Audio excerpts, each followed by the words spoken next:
You're tuning into Black and White Sports on YouTube. The no-holds-barred truth on sports.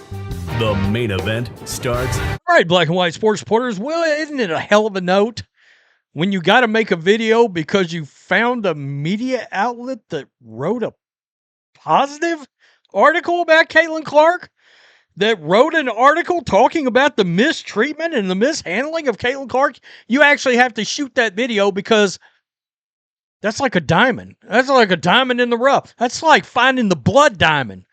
Where I don't know why we just talked about that movie on the Ben Daniel podcast TV watch party for the Indiana Fever.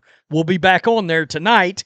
I'll be moderating the chat. Ben Daniel will be live talking to you guys and cutting it up, and it's always a good time.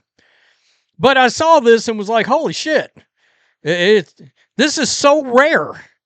The Wall Street Journal, a pro Caitlin Clark article. Yeah, we're actually going to talk about this. What is wrong with the WNBA, question mark? How much time you got? How much time you got? We can chop it up for the next, 72 hours straight, if you'd like. There's plenty wrong with the league. First and foremost, it's a league full of activists and agenda. Good God.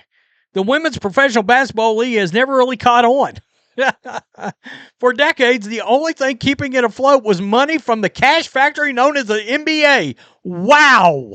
Shots fired from the Wall Street Journal.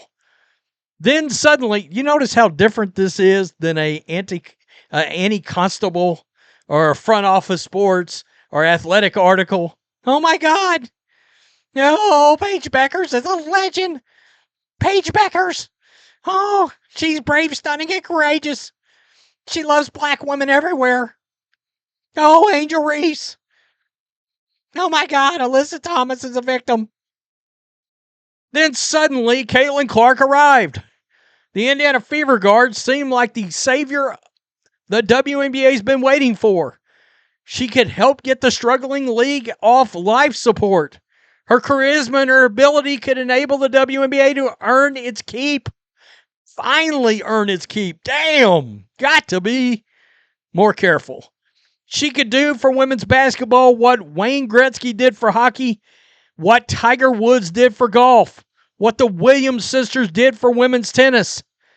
Miss Clark has what it takes to put the WNBA on the map for real and for good. So why does it seem like the powers that be are trying to make sure it doesn't happen? She was left off the 2024 Olympic team roster. We haven't forgotten that. We have not forgotten that. What a boneheaded move. Opponents treat her like a punching bag while the referees look the other way. A poster celebrating the league's 30th anniversary somehow didn't include its biggest star. Embarrassment. Total embarrassment. Miss Clark is the only WNBA player whose name the average American sports fan has ever heard of. Would you throw Sophie on there now in the last, let's say, 6 weeks? Sophie Cunningham, you could also say. But yeah, Caitlin Clark mainly. Let's be real. Evidently, this distresses some who consider her a poor ambassador for the league. Miss Clark has, quote, an attitude, they say.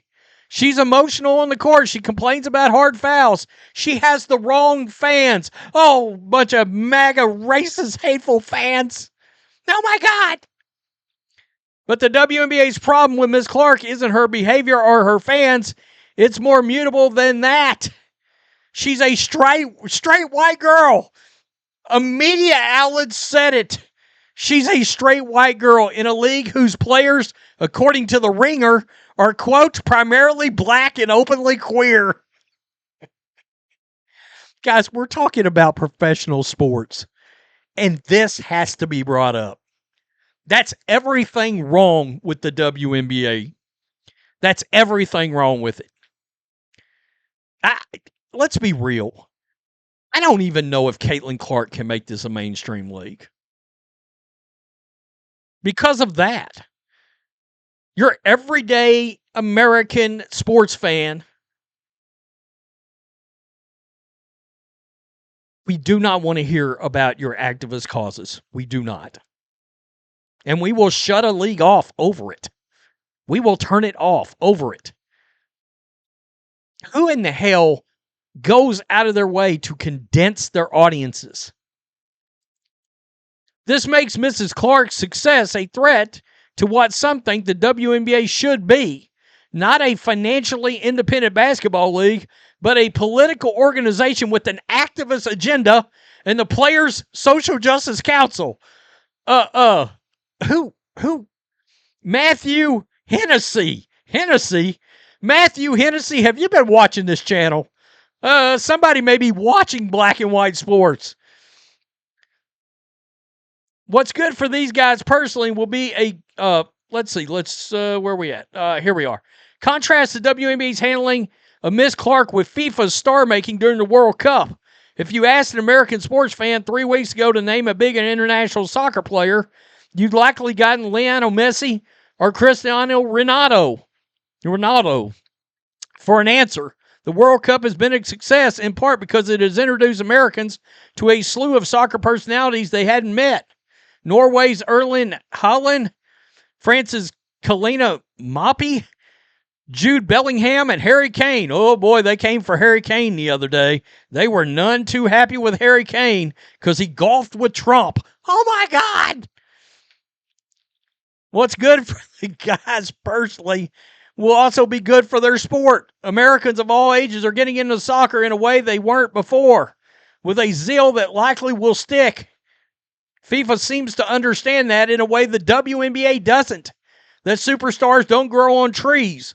You don't get endless chances to make friends with American sports fans. You sure don't. Again, fans are trickling down right now. To grow your audience, to hook people on your sport, you get a window, and you have to find a way to jump through it before it closes. So you promote your people, you put them on posters and on TV. You give them every chance to succeed. At least, the very least, you make sure other players don't think they can get away with punching your superstar in the neck. Whoa. While she's lying defenseless on the ground. The WNBA's Caitlin Clark window is closing. We have tried to tell everybody that you're trickling off fans. I've been saying it for a month. You're losing fans. With every incident, you're losing fans. With every hard foul that's not called, you're losing fans. With every minutes restriction that smells like bullshit, you're losing fans. With every coach that's signaling, we don't want you to watch, you're losing fans. These players, with every ungrateful player going out there and running their mouth about, we need more black women coaches, you're losing fans. People want to see the best coaches, regardless of color. They want to see the best players, regardless of color, and we don't want to hear about your activist causes and your politics. We want to watch players ball out. Of which, and I'm going to keep it real, you don't have that many players that can play worth a shit. You've literally got what? You got 10 and 2 extra developmental spots. You've got 7 players on every team that are quote-unquote capable. And some nights it's more like 3. Otherwise, you've got a brutally hard product to watch. Oh, and with every coaching decision that leans itself towards a system that does not support Caitlin Clark balling out on a nightly basis, you're trickling off fans. Wow, I had to do this. I mean, hell froze over. The media wrote a pro Caitlin Clark article? The fudge? Guys, make sure you hit subscribe. Make sure you're still subscribed. Peace. I'm out. Till next time. Thanks for watching the show. Be sure to like, comment, and subscribe. Be sure to tune in next time on Black and White Sports.